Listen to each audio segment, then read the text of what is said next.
My name is Martin Richie Sidener. I was born February 1st, 1925 in Arkansas City, Kansas. My father's name was Roy Daniel Sidener. I believe he came from Indiana. A wonderful guy, quiet, smoked cigars all the time. He had a linen supply business. He would travel around the country delivering these linens to various places, barbershops and what have you. And I used to ride with him. And the roads weren't paved in those days, and we did have a lot of muddy roads to drive through. I was probably 5, maybe 6 when I traveled with my father. My father served in the Mexican-American War. I'm not sure how long, but it wasn't very long before it was over. He wasn't a highly paid, successful man, but he was a successful man in my book. He's dedicated to the family. Yeah, my mother came from Muskogee, Oklahoma. My mother was a very loyal person, very dedicated and a hard-working woman. Everybody should have had a mother like that. She could do anything, anything. Beautiful artist, beautiful cook, raised 5 kids. When I was in high school, I dated a young lady, very attractive. Her name was Joanne Radley. I met Joanne for the first time when I was about 15 years old. When I got married, both Joanne and I were 18 years old. Rather young, but I'm kind of glad of it. We got married in Winfield, Kansas. I don't even remember how many people were there, but it's relatively small. He is an American, prepared to accept his responsibility to protect and defend his nation and those he loves. That is the soldier's mission, a mission which has never changed. That's right. I joined the Air Force when I was a senior to keep from being drafted. And I joined the Air Force and went into flight school. Yeah, they told me I'd get to finish my senior year in high school if I joined, but I didn't. I was called shortly before I graduated, but I got my diploma anyway because the superintendent felt I was entitled to it. Yeah, at 17 I went to basic training and went to advanced training in Pampa, Texas.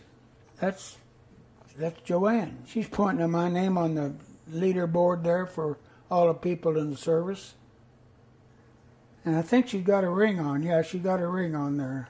Yeah, I was gone right off the bat. And, you know, it was difficult, but you would send a lot of letters back and forth. I had to fly co-pilot for the first 4 hours to get indoctrinated to how to fly the airplane. Yeah, and then I became qualified as a first pilot. I made my first flight in the B-26 when I was 18 years old, shortly before I turned 19.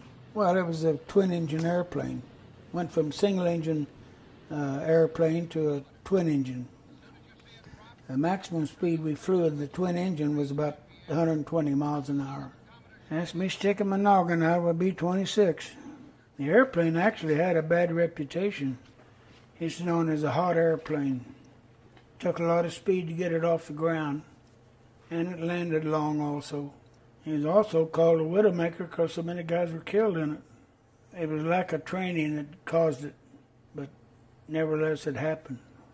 I must confess that I was a little disappointed when I got to B-26 because I'd wanted to be 17. But you didn't always get your choice. Well, first of all, 17's got 4 engines. The B-26 only has 2. I went into active duty March 28, 1943, and I went on to fly 48 missions as first pilot before I was 21. I flew in World War II, and it was about the problems with Germany that we had at the time. And we consequently declared war on them. Hitler was their German leader, And towards the end of the war, he and his girlfriend, I think, both committed suicide when they saw they were going to lose. I flew missions in Germany, Italy, and France. My airplane. I flew a lot of missions in it, named it Jomar, after Joanne was my wife's name, and Marty, M-A-R, for Marty. And she wanted to name that, so I had them painted on there. One of our big jobs was to halt the movement of supplies. And to do this, there's several ways to do it. You could bomb a landfill where it's difficult to repair them, you know, and marshalling yards where a big conglomerate of trains would come in and load and unload. And ammunition dumps too. We got a couple of those, and boy, did they make smoke. We'd hit them and they'd explode everything. God, it looked like the world was coming to an end. So we bombed areas that made it very difficult for them to live. And pretty soon it began to catch up with them. That was one of the happiest days of my life when we realized the war was over. So we got to come home shortly after that.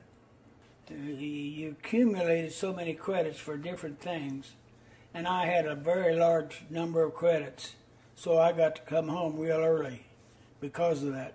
Well, there's a lot of cleanup effort that took place, and some people had to stay and go clean up the messes that we'd made around the country. I was lucky I didn't have to do that. But a lot of guys did, and before they could come home. We had areas where there's quite a number of casualties.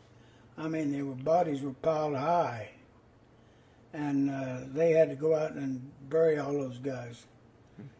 I'm glad I didn't have that job. They physically picked them up, threw them in a hole, just buried them. When I got out of the service, I was offered several scholarships, but I chose school right there in town because I already had a family. My first job was as a coach of all sports in the small town of Dexter, Kansas. And the basketball team had finished last in the league the year before, and the year I went there, we won the championship. So I felt like I turned them around pretty good. And then I got a job up at Boeing, Wichita, paying a lot more than I was making as a coach. So I took the job. I was in what you call functional test. That involved testing all the equipment that went on the airplane before it went on, make sure it worked properly. It was an interesting job. It taught me later on when I became a rep for companies that sold that equipment. I represented one time 10 companies. Worked out fine for me. My son Marty was born in 1946. 4 years later, my daughter was born, and she's been a good one. My daughter's name is Lynn D. Yeah, 2 kids is all I wanted, a boy and a girl. That's what I got. Michelle was my first granddaughter. Brian was my first grandson. Lynn gave me 2 grandchildren, Aaron and Jamie Lynn.